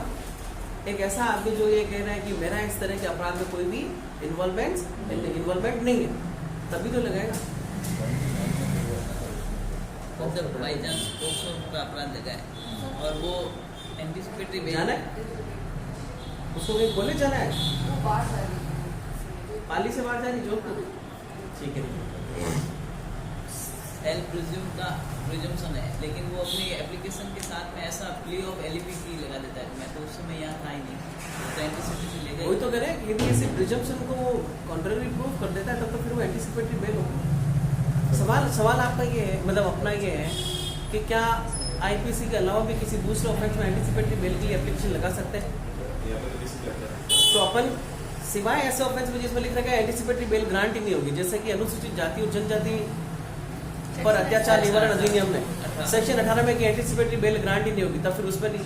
फिर उसके अलावा जहाँ कहीं भी ऐसा नहीं लिख रखा है तो हर ऑफेंस में लगाएगा। लिखा हुआ है किसी भी अपराध में गिरफ्तार किए जाने का उसको एप्रीहेंशन हो रहा है, तो बात यदि वो प्रूफ कर देता तो ठीक है, नहीं तो फिर एंटीसिपेटरी बेल को अपन क्या कर सकते हैं, खारिज करके इमीडिएट गिरफ्तार भी तो करवा सकते हैं। बाकी तो कोर्ट की है विवेक की, वो देना। चलो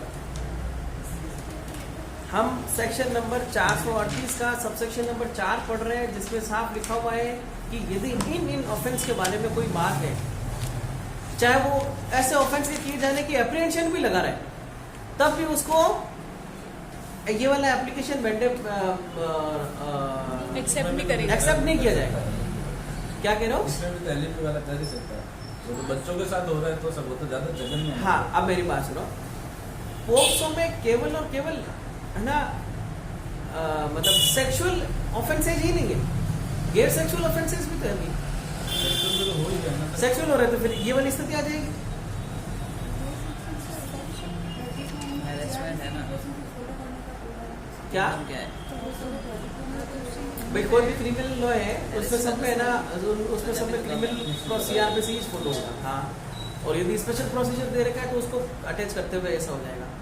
अब इसका सवाल इतना सा है बस कि सर पॉक्सो में कि एंटीसिपेटरी पोक्स बेल देंगे। नहीं, ये कह रहा है कि यदि पोक्सो में इस तरह का ऑफेंस हुआ है तो फिर उसमें होगा या नहीं होगा, ये ऐसा कहना हाँ, तो चाहता मैं वही तो कह रही हूँ, पॉक्सो में एंटीसिपेटरी बेल देंगे वो कि तो नहीं देंगे। उस समय ऐसी व्यवस्था थी कि मतलब बहुत ज़्यादा वायलेंस हो रहा था SC/STs के साथ में। उस समय की स्थिति को ध्यान में रखते हुए बनाया गया कानून एंटीसिपेटरी बेल, क्योंकि शुरू से है जो आगे तो स्वर्ण कास्ट ही है। ठीक है, यानी अभी भी इसका सवाल वो जिंदा है, अभी तक इसका सवाल ये क्यों कहना चाहिए punish with rigorous encouragement for the term of, तो 16 साल से कम का मतलब बालक हो गया, तो बालक के ऑफेंस में भी यार पर इसलिए तो इसमें फिर दिया कि धारा की कोई बात संहिता की धारा 376 की धारा 3 या उपधारा 376 के क और ख या 376 के गैर क या इसके अधीन अपराध किया जाता है। 376 का AB क्या कहते हैं? नई वाली में डाल 12 साल से कम। 12 साल से कम है punishment for a rape woman under the 12 years, ठीक है। और 376 D के ये 16 साल से कम के साथ है। Punishment for a gang rape for a woman under section 16 year, very good. और DB 12 साल से कम के साथ है। तो ये ऑफेंस तो सारे पॉक्सो वाले ही वो हो रहे हैं, 18 साल से छोटी उम्र वाले। पर इसका सवाल 18 साल से छोटी उम्र की किसी लड़के के साथ होगी तो केवल महिला के साथ, तब फिर ऐसी स्थिति में अपन लोग उसको करेंगे नहीं करेंगे? भाई आपका जवाब एक ही है, नहीं देंगे बेल।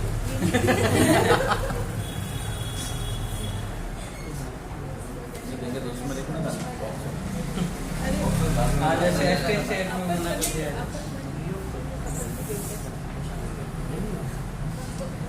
आप पोक्सो कोर्ट में लगने ही मत बस।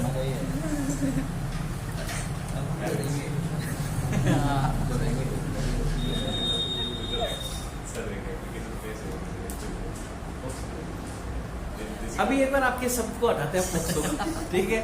हम कहानी चला रहे हैं, मतलब इस दरमियान हमें कुछ सेक्शंस याद हुए, 376(3), 376 AB, 376 DA और DB। 376 3 16 साल से कम, 376 का AB 12 से कम, 376 का DA 16 साल से कम के साथ में गैंग, और 376 DB 12 साल से कम के साथ गैंग। ये कब जुड़ा, कब है? 2018 में। और एनफोर्समेंट में कब आया? 21 अप्रैल 2018 को। 2 दिन बाद।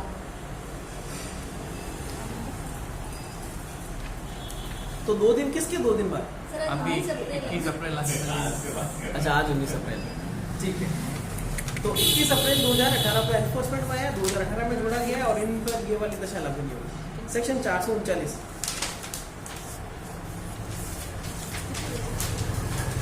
अपना लास्ट सेक्शन है, आज बोले कितनी बजी? क्या? अपना लास्ट सेक्शन है। सेक्शन है अभी सर बोल नहीं, मैं तो ऐसे ही पूछ रही हूँ। टाइम मेरे हिसाब से 9:32 9:30 बजे। नहीं नहीं ये एक लास्ट सेक्शन है, हाँ सर, पढ़ लेते इसके हैं। बाद में तो कुछ है ही नहीं, उसके बाद में तो अपन को छोड़ना है सीधा। फिर 464, 61। ये एक अलग से एम्पावर कर रखा है साहब हाईकोर्ट और कोर्ट ऑफ सेक्शन को। दीपक पढ़ो जरा। जमानत के बारे में उच्च न्यायालय या सेशन न्यायालय की विशेष शक्ति है। पहले तो 439 को सेक्शन से याद रखना कि साहब हाईकोर्ट और कोर्ट ऑफ सेशन की स्पेशल शक्तियां क्या है? 439। ठीक है, पढ़ो। दीपक भैया नहीं पढ़ रहे हैं, मैं पढ़ रही हूँ। ठीक है।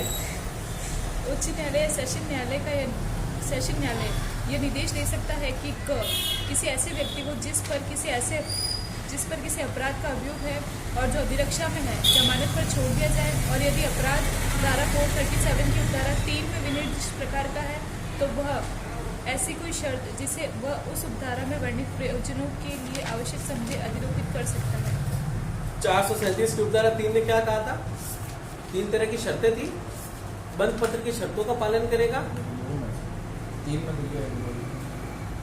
एक तो है 437 की 3 शर्तें क्या थी? ऐसा बंद अपराध पत्र की नहीं शर्तों करेगा, का पालन, अपराध नहीं करेगा और साक्ष्य के साथ छेड़खानी नहीं करेगा। वो वाली भी कोई भी शर्त जोड़ी जा सकती है, ठीक है। किसी व्यक्ति को जमानत पर छोड़ने के समय मजिस्ट्रेट द्वारा अधिरोपित कोई शर्त तपास से उपांतरित कर दी जाए। भाई क्या हुआ, अपन ने कहा था कि यदि मजिस्ट्रेट साहब इस तरह के दे रहा है तो फिर उसको भारत नहीं छोड़ने का आदेश दे सकता है। पर अब उसको लग रहा है कि उसको कंडीशन से चेंज करवाना चाहिए। मैं जमानत की बाकी सब शर्तें करने के लिए तैयार हूँ, पर मेरे को एक बार किसी अर्जेंट वर्क के लिए बाहर जाना है, तो फिर ऐसी शर्तों में उलटफेर करवाने के लिए कहाँ एप्लीकेशन लगाएंगे?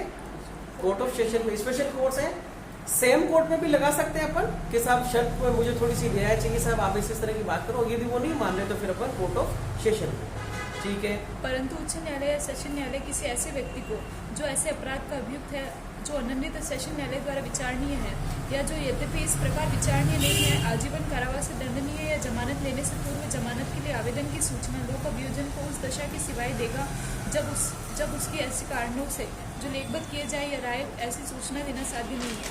439 जब कंडीशंस में उलटफेर किया जा रहा है, विशेष शक्तियों का इस्तेमाल किया जा रहा है, तो नंबर 1 बात, जबकि मैटर क्या हो, absolutely tribal by court of session हो। और नंबर 2 बात, matter absolutely tribal by court of session तो नहीं है, मगर लाइफ टाइम इम्प्रिजमेंट की सजा का कोई है, तो फिर ऐसी स्थिति में किसको सूचित किया जाएगा? पीपी को। नेक्स्ट, परंतु यह और है कि उच्च न्यायालय या सेशन न्यायालय किसी ऐसे व्यक्ति को जो भारतीय दंड संहिता की इन धाराओं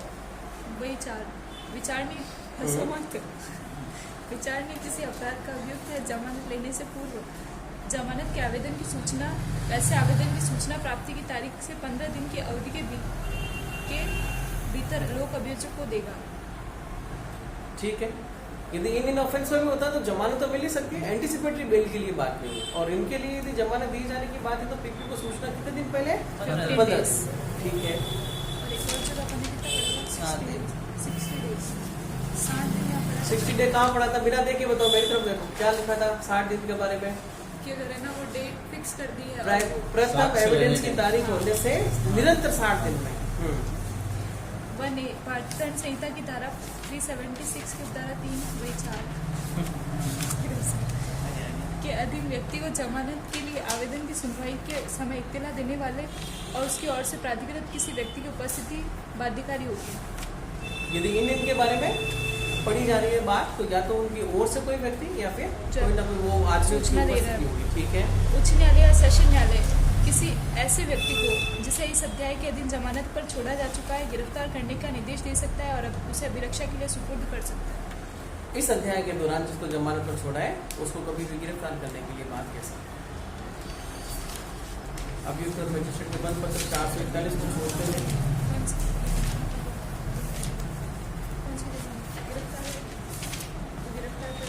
एक तो पढ़ना पड़ेगा आपको 446, 443 446A।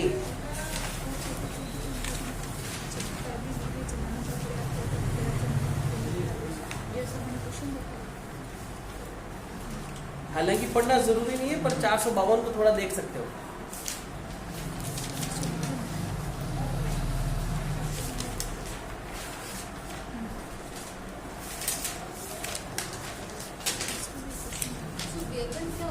क्या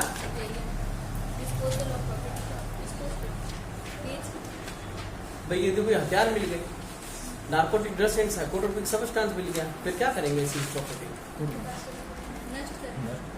मर्डर में इस्तेमाल किया गया चाकू। बर्बाद करते हैं। कल शुरू करेंगे सेक्शन 460 से। कल हिंदी का क्या टॉपिक पढ़ने वाले अपन, तुम लोगों में से सब में से? नहीं,